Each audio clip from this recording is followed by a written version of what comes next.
তোমরা সবাই কেমন আছো? আশা করি তোমরা অনেক ভালো আছো। তো তোমাদের জন্য নিয়ে চলে এসেছি নতুন স্বাদের একটা রেসিপিটা হলো সুজির গোলাপজাম। সুজির গোলাপজাম বানানোর জন্য আমি এখানে নিয়ে নিয়েছি 1 বাটি সুজি আর চিনি। আমি এখানে একটু মিক্সারে ব্লেন্ড করে নিয়েছি। আর এখানে নিয়েছি দুধ আর এখানে নিয়েছি 2টো আমুল দুধের প্যাকেট। তো আমি এখানে গ্যাসটা জ্বেলে দিয়েছি, একটা কড়া বসিয়ে দিয়েছি। গ্যাসটাকে আমি এবার লো ফ্লেমে রেখে 1 বাটি সুজি দিয়ে দিলাম এর মধ্যে। তো সুজিটাকে এবার আমি অনবরত নাড়তে থাকবো, নাহলে কিন্তু তলায় পুড়ে যেতে পারে। গ্যাসটাকে একদম লো ফ্লেমে রেখে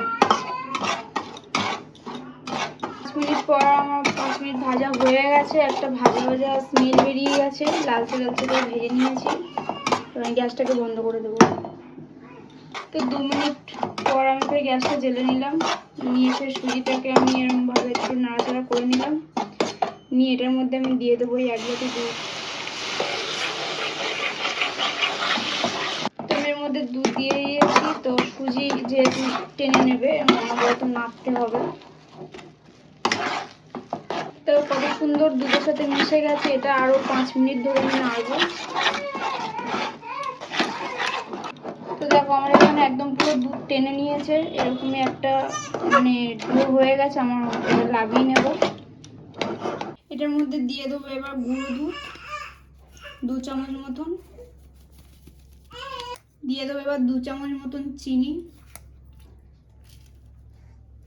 দিয়ে দেবো অল্প পরিমাণে নুন। উপকরণ দিয়ে দিয়েছি। এবার এটা আমি হাতের সাহায্যে একটুখানি ভালো করে মিশিয়ে নেব। তো আমার এখানে সুজির ডোটা তৈরি হয়ে গেছে। এবার আমি একা একা হাতের মধ্যে শেপ দিয়ে নেব।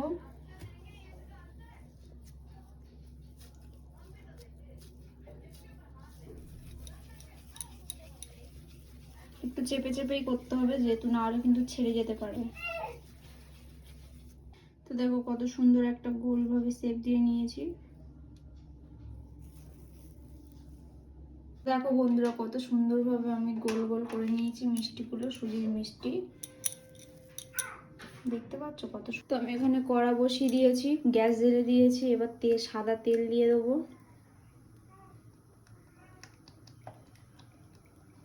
সাদা তেল দিয়ে দিয়েছি। তেলটাকে একদম উষ্ণ গরম করব, বেশি গরমও করব না। গ্যাসটাকে একদম লো ফ্লেমে রেখে। তেলটা আমার উষ্ণ গরম হয়ে গেছে। তো আমি আগেই একটা দিয়ে ট্রাই করে দেখে নিলাম। তো আমি এরকমই উষ্ণ গরম তেলেই দেবো। এদিকে আমি চিনির শিরাটা করে নেবো বলে আমি এখানে একটা বসিয়ে দিয়েছি, বাটি বসিয়ে দিয়েছি। জল দিয়ে দেবো, বাটি মতন জল দিয়ে দিয়েছি। আর আমি এই চিনি দিয়ে দিচ্ছি হাফ বাটি মতন। এখানে চিনির শিরা করার জন্য জল দিয়ে দিয়েছি, বসিয়ে দিয়েছি। এটাকে এবার হতে থাকবে। তো চিনির শিরাটা আমার এখানে হয়ে গেছে। কি সুন্দর লালচে লালচে একটা কালার এসছে। তো দেখো এখানে আমার একটা লালচে লালচে হয়ে গেছে। এইগুলো হয়ে এসছে। আর 2 মিনিট নাড়াচাড়া করে নেব। দেখছো কত সুন্দর লাগছে লালচে লালচে ভাব। তো দেখো আমার এখানে হয়ে গেছে 4টে। সুন্দর লালচে লালচে করে ভেজে নিয়েছি এরকমই। তো দেখো আমার এখানে সব মিষ্টিগুলো ভাজা কমপ্লিট হয়ে গেছে। আমি সব তুলে নিচ্ছি। এবার একে একে আমি চিনির শিরাটা দিয়ে দেবো। তো আমি যে চিনির শিরাটা করে রেখেছিলাম এখানে, এটাকে এবার মিষ্টির মধ্যে দিয়ে দেবো। মিষ্টিটা আমি একটা পাত্রের মধ্যে নিয়ে নিয়েছি। আমি এখানে মিষ্টিগুলো সব চুবিয়ে দিয়েছি চিনির শিরাতে। এবার আমি ঢাকা দিয়ে রাখবো 10-15 মিনিটের জন্য। তো 10-15 মিনিট পর আমি ফের আবার খুলে দেখিয়ে দিচ্ছি।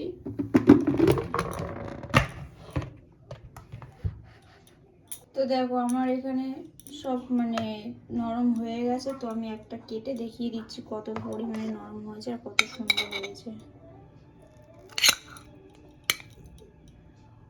কত সুন্দর নরম হয়ে গেছে। আপনারাও বাড়িতে এরকমভাবেই মিষ্টি তৈরি করে দেখতে পারেন, খুব ভালো লাগবে। তো ভিডিওটা যদি তোমাদের ভালো লেগে থাকে তো লাইক অ্যান্ড সাবস্ক্রাইব করে দিও, কমেন্টে জানিও।